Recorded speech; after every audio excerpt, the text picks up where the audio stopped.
Hi everyone, this is Yana Smakula for Simon Says Stamp, and thanks for joining me today. I'm excited to bring you another episode from my bi-monthly Yippee for Yana video series. In today's video, I'm showing you how to add shading and dimension to solid, stamped images with the help of inks. Now, this card took me 2 attempts to make. When I was in the middle of stamping my first project, I left a big gray fingerprint on the card base just below the sentiment. And while I was trying to salvage the card, I left 2 more inky prints on my paper and decided to re-stamp the entire thing. So a word of caution, when working with inks, make sure your fingers are clean and you're not touching the card base all the time. I'm making a 1-layer card today, and I'm starting by stamping a big, bold sentiment that reads, "You are fantastic." I'm using Simon's black ink for this. The sentiment comes from Simon Says Stamp Big U Words stamp set and features a lot of messages that you can pair with the word you. The line under the sentiment is actually a stem from a floral stamp set from Alt New called Simple Flowers. I wanted to add something under the sentiment to complete it, but I didn't want that something to be perfectly straight. I didn't want to have a perfectly straight line, so this is why I used a stem. Because I knew I would be doing quite a bit of stamping, and since I knew my images would overlap, I decided to create masks. Now, truth be told, I am never one up for masking. I'm a little lazy when it comes to masking, so whenever possible, I try to skip it. But for this project, I decided it would be a good idea to make masks. Plus, the stamps I'm using today are such simple shapes, they are very easy to cut out. So I stamped images I needed masks for using very light ink color onto masking paper and cut them out. If you don't have masking paper, you can also use a Post-it note or even regular typing paper and just adhere it in place using removable adhesive or even washi tape. When cutting masks, you want to make sure to cut right up on the line of your image or even a tiny bit more. And you also want to make sure to use thin paper. Do not use cardstock to create masks. Before we move on to actual stamping, I wanted to show you my practice piece. This is where I tested my idea and practiced my stamping. I always do this if I'm not sure what look I'm going for, and I can often stamp 5 or even 10 of these practice pieces before I find the one I really love. I always use typing paper for this and never my good cardstock.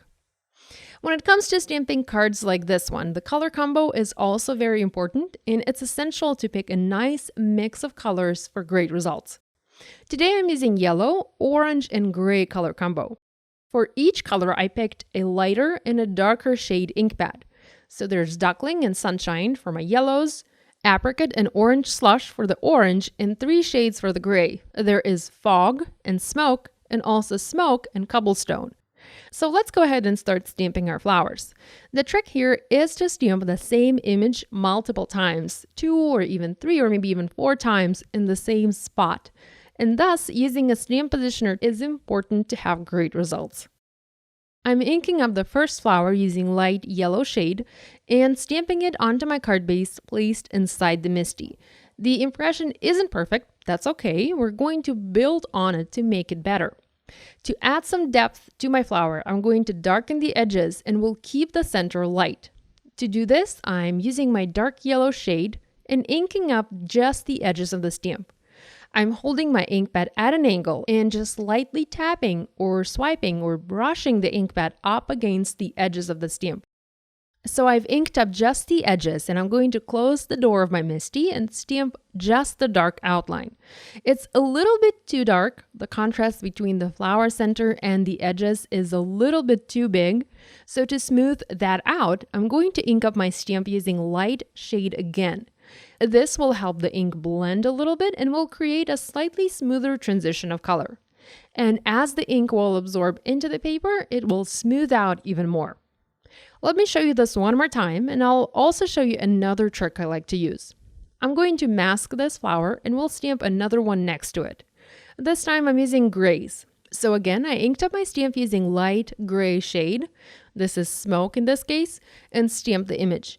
Now I'm going to ink up the edges using dark shade, Cobblestone. And again, I'm just lightly tapping the edges. I don't want to have a lot of color there, a lot of ink.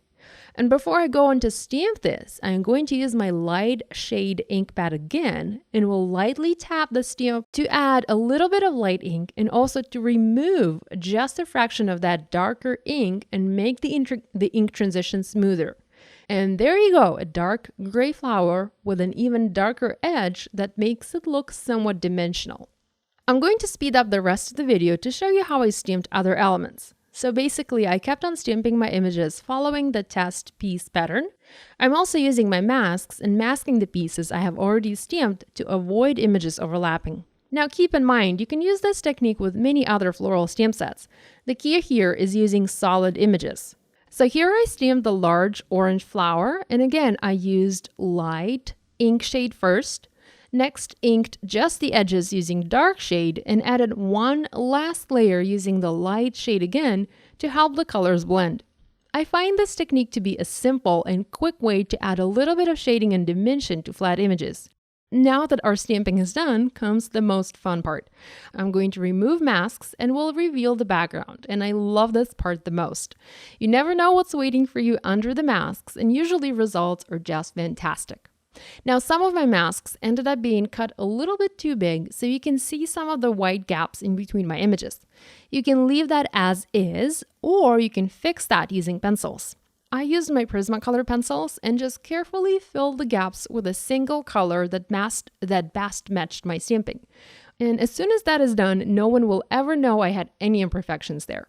I always tend to add something to my one-layer cards that makes them not so one-layer anymore, and I couldn't resist adding clear droplets to this card here. I used droplets from Pretty Pink Posh in small and medium sizes and just adhered a few here and there onto my card front. So this finishes today's video. Thank you so much for joining me today. I hope I was able to inspire you to create. Be sure to give this idea a try and do tag us on social media so we can take a peek at your projects. You can find the list of supplies I used for this project down below. Be sure to give this video a thumbs up and to subscribe to this channel if you haven't yet done so. Thanks so much for joining me today. I will see you next time. Bye!